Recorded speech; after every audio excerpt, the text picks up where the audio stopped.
Hello everyone and welcome back to episode 3 of our F125 wet hot lap and track guides. Yes, we've returned this weekend here to the Suzuka circuit in Japan. Now, obviously this place we've seen a lot of changeable weather in many years around this circuit, so it's definitely a track that you want to prepare for the wet conditions inside F125.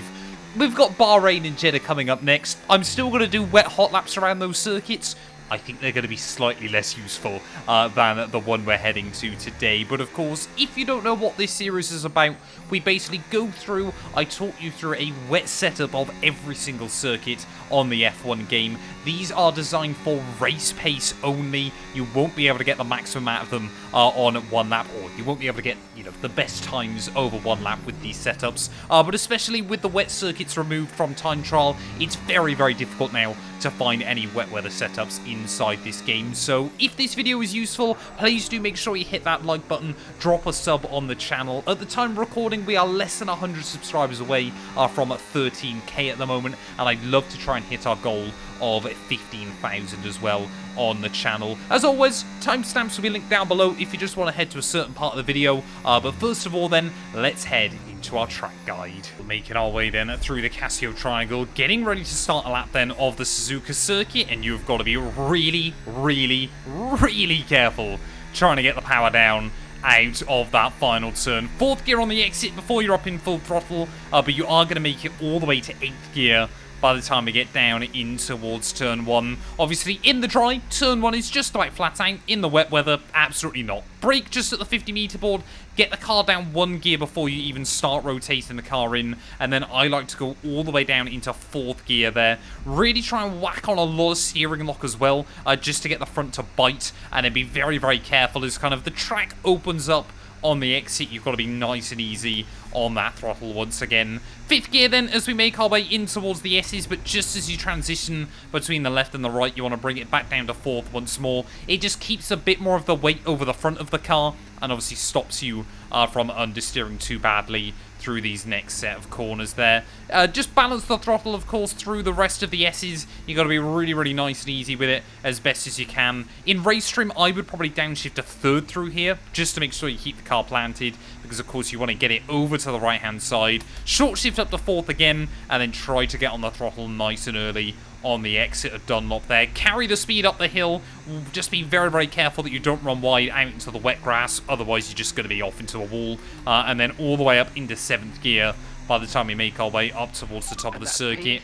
Brake about 70 meters out, down 1 gear through the first part of the Degners, and then as soon as you get the car up nice and square, down into 3rd gear, ready for the second part. Avoid taking too much to the inside curb, but also avoid running too wide on the exit as well. Otherwise, you'll bottom out and the back end of the car will just come round on you. All the way up into 5th gear then as we make our way in towards the hairpin. As soon as you get the car straightened up, all the way down into 2nd gear there. I even use 1st sometimes just to get the car pointed in at the front, but then 2nd on the exit will make getting the throttle down just a little bit easier there. Use all of the available track width.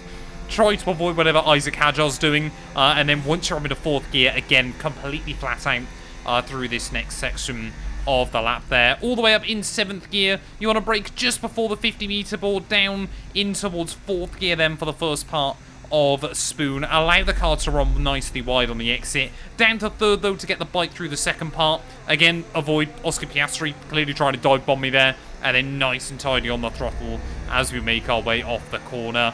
Don't get onto full throttle until you're up into 4th gear, and then as we make our way down in towards 130R. Again, it is completely flat out in the wet conditions, especially in qualifying trim. If you're not feeling too confident with it, actually just blend the throttle slightly as you make your way through, because you don't want to run too wide, otherwise it's just going to completely offset your line in towards the final corner.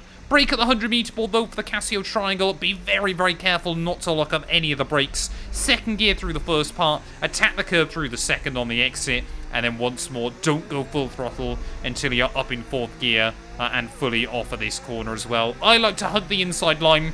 It just keeps you away from some of the danger on the outside of the lap. But there we go then. That is going to be a lap of the Suzuka circuit. As always, I can only apologise for all of the AI going around getting in the way. But yeah, let's head back to pit lane, and I'll talk you guys through the setup. Well, having a look then at our setup inside the game. As you can see, of course, ever so slightly higher wing angles than we were running in the dry trim.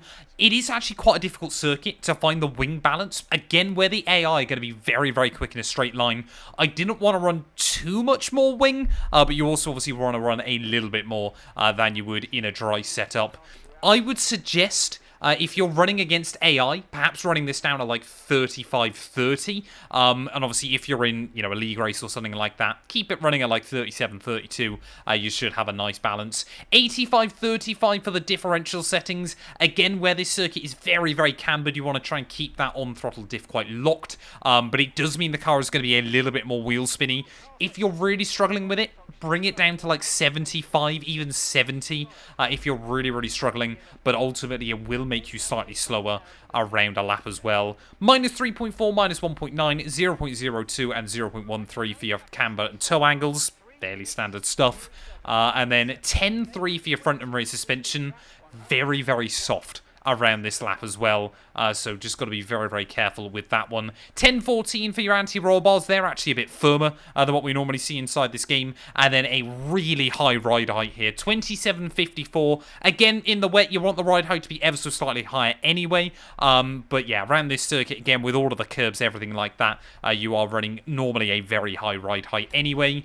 54.97 for your brake bias and pressures. Again, if you're really struggling with lockups, I would say move the brake bias slightly more frontward, and then bring the pressures down to like 95, even 94 if you're really, really struggling with it. 28.9 front PSI, 22.2 rear PSI. Again, in the full wet conditions, this circuit actually not too bad for tyre wear, so I would aim to no-stop this race if you possibly can as well there. But yeah, hopefully this setup helps you out. Like I said in the intro, if it does, please do make sure you drop us a follow. And yeah, we'll be back very soon, ready out in Bahrain. But for now, I'm going to leave you guys with a setup.